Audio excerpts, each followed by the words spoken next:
आगामी 17 अगस्त से राहुल गांधी की जो यात्रा सासाराम से शुरू होने वाली थी, उस यात्रा को लेकर के अब कई समीकरण सामने आ रहे हैं। दरअसल गौर करने वाली बात यह है कि यात्रा कांग्रेस पार्टी की है और उसमें तेजस्वी के साथ महागठबंधन के तमाम घटक दलों के नेता शामिल होंगे। अब सवाल ये उठ रहा है कि क्या कांग्रेस इस यात्रा के माध्यम से बिहार में अपनी कमज़ोर पड़ रही जड़ को मजबूत करने की कोशिश कर रही है। खास बात यह है कि कांग्रेस पार्टी की यात्रा वहीं से शुरू हो रही है जहां पर उस पार्टी का सांसद है। यात्रा जिन इलाकों से गुजरेगी वहां पर पहले से ही महागठबंधन एनडीए की तुलना में मजबूत स्थिति में है।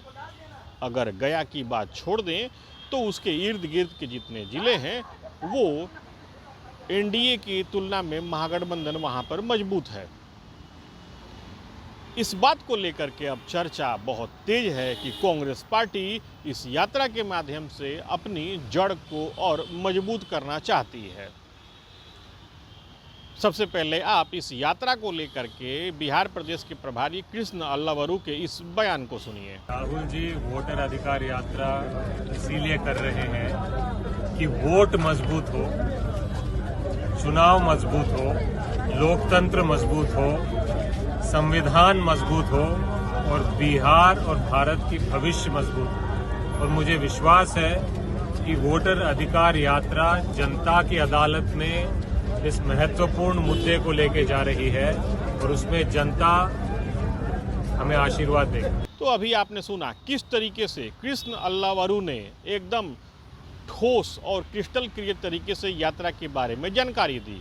लेकिन जब आरजेडी से ये सवाल पूछा गया कि क्या कांग्रेस पार्टी अपनी जड़ को मजबूत कर रही है, तो आरजेडी के मुख्य प्रवक्ता शक्ति सिंह यादव किनारे से इस बात का जवाब देते हुए कन्नी काट गए। उन्होंने यात्रा के बारे में तो कहा लेकिन मूल सवाल पर वो कुछ नहीं बोले। आप शक्ति सिंह यादव के इस बयान को भी सुनिए। मतदाता अधिकार यात्रा महत्वपूर्ण विषय है। 17 तारीख से शुरुआत इसकी की जा रही है। दोनों नेता प्रतिपक्ष आदरणीय तेजस्वी प्रसाद यादव जी, लोकसभा के नेता विपक्ष के हैं राहुल जी। हमारी शुरुआत है सासाराम से, बिहार के सभी इलाकों में जाएंगे और यात्रा जन विश्वास को मजबूत करेगा। यात्रा लूटे हुए मतों को फिर से स्थापित करेगा। यात्रा वोट की डकैती पर पहरा करेगा और यात्रा बिहार में प्रशासनिक अराजकता से बिहार को मुक्ति दिलाएगा। एक नया बिहार बनाने का संकल्प है, बिहार बदलने का संकल्प है, सरकार बनाने का संकल्प नहीं है। वहीं अब इस यात्रा के बाद एआईएमआईएम का भी बयान आया है। दरअसल इस यात्रा की प्लान को लेकर के एआईएम ने अपनी बातों को रखा है। एआईएमआईएम का यहाँ तक कहना है कि इस यात्रा में न केवल महागठबंधन बल्कि उन तमाम दलों को एक साथ लेना चाहिए जो बीजेपी को हराने की ताक में रहते हैं या यूँ कहें बीजेपी को हराने की में पूरा जोर लगाते हैं। एआईएमआईएम के राष्ट्रीय प्रवक्ता आदिल हसन का क्या कहना है, आप उनके बयानों को भी सुनिए। देखिए, कमज़ोर और मजबूत की बात नहीं है, जन चेतना होगा। मुझे लगता है जन चेतना होगा। मुझे अभी भी आपसे यही, आपके माध्यम से हम राहुल जी के ऑफिस और राहुल जी को ये संदेश देना, सबको लाइए। आप बैरिस्टर असदुद्दीन ओवैसी साहब को भी दावत दीजिए, आप चंद्रशेखर रावत जी को भी दावत दीजिए, सबको दावत दीजिए। और एक यात्रा सिर्फ एक पॉलिटिकल पार्टी का मत बनाइए। आप यात्रा बिहार के विपक्ष के आम लोगों, गरीब गुरबा, मजदूर, किसान, महिलाओं का बनाइए, युवाओं का बनाइए। आप ये यात्रा को एक पार्टी से मत जोड़िए। इस यात्रा को आप बिहार के प्रिंसिपल अपोजिशन जो भाजपा से त्रस्त है, 2005 से लेकर 2025 तक जो मुख्यमंत्री इनएफिशिएंट हो गए हैं, जो भ्रष्टाचार में डूबा हुआ बीजेपी का प्रदेश अध्यक्ष है, जो डिप्टी सीएम 2 लोग बेलगाम हो गए हैं, जो हेल्थ मिनिस्टर बेलगाम हो गए हैं, आप बिहार की जनमानस के भावना के साथ जुड़कर यात्रा कीजिए और वोट चोरी को एक्सपोज कराइए। सबको दावत दीजिए। जो भी विपक्ष है, जो भी भाजपा को हराना चाहता है, बिहार को विकास के प्रति, उन्नति के प्रति, प्रगति के प्रति, आप शेरशाह सूरी की सरजमी से शुरू कर रहे हैं।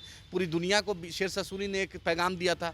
आप ही ने देखा ग्रैंड ट्रंक रोड किसका दिया हुआ, सराय सिस्टम किसका दिया हुआ, पोस्टल सिस्टम किसका दिया हुआ। शेरशाह सूरी की सरजमी पर हर लोग आपका खैर मकदम करेगा। वीर कुंवर की धरती है बिहार, जयप्रकाश जी की धरती है, गुरु गोविंद जी महाराज की धरती है, शेख शरफुद्दीन यहिया मनेरी की धरती है। तो इस मिट्टी में सबको लेके चलिएगा तभी कुछ हो सकता है। इंडिविजुअल कुछ किसी का नहीं होगा। भाजपा को हराने के लिए सब अपोजिशन एक आ जाए, जरूर इंशाल्लाह भाजपा हारेगी। उसमें MIM, CPI, CPM, माले, मुकेश सहनी जी, कांग्रेस, राजद सब मिल के आए, इंशाल्लाह हम भाजपा को हराएंगे। ये ऐसी पार्टियां हैं जो अभी बिहार में चुनाव के वक्त अपने मजबूत रोल को निभाने में पूरी कसर लगाए हुए हैं, लेकिन इस यात्रा को लेकर के बीजेपी और जदयू का भी बयान आ चुका है। बीजेपी और जदयू का क्या कहना है, आप उनके प्रवक्ताओं के बयान को भी सुनिए। देखिए, तेजस्वी को तो झटका कल ही कांग्रेस ने दे दिया। इनके जो प्रभारी हैं यह कह दिया कि चुनाव के बाद विधायक लोग तय करेंगे मुख्यमंत्री के प्रत्याशी। हालांकि मुख्यमंत्री उनत्री होने वाले नहीं हैं। अब कहिए कि ऐसा क्यों उन्होंने कहा, चूँकि कांग्रेस भी इस बात को समझता है कि तेजस्वी कई आरोपों से घिरे हैं, तो ऐसी स्थिति में घोषित करना नुकसानदेह होगा। राहुल गांधी जी पदयात्रा कर रहे हैं, तो पदयात्रा में बिहार के लोगों पर इनको विश्वास नहीं है। जो तैयारियां की जिम्मेवारी बिहार कांग्रेस पार्टी को या इंडिया को मिलना चाहिए था, वो बाहरी दूसरे राज्य के नेताओं को बुलाकर तैयारी करने की घोषणा की दिया है। तो ये बिहार के लिए, कांग्रेस के लिए और आरजेडी के लिए बहुत बड़ा यह भी एक झटका है। दूसरी बात मैं कहना चाहता हूँ कि राहुल गांधी की यात्रा से कोई लाभ न कांग्रेस को होने वाला है, न आरजेडी को होने वाला है, न इंडिया गठबंधन को होने वाला है। ये बिहार में विकास की धारा चलेगी। और चलिए, आने वाला चुनाव में भी आदरणीय नीतीश कुमार जी ने जो विकास की धारा बहाया है, जनता उस धारा के साथ रहेगा, इन लोग के साथ नहीं। जो बिहार का शोषण किया, कांग्रेस ने 55 वर्ष तक बिहार का शोषण किया।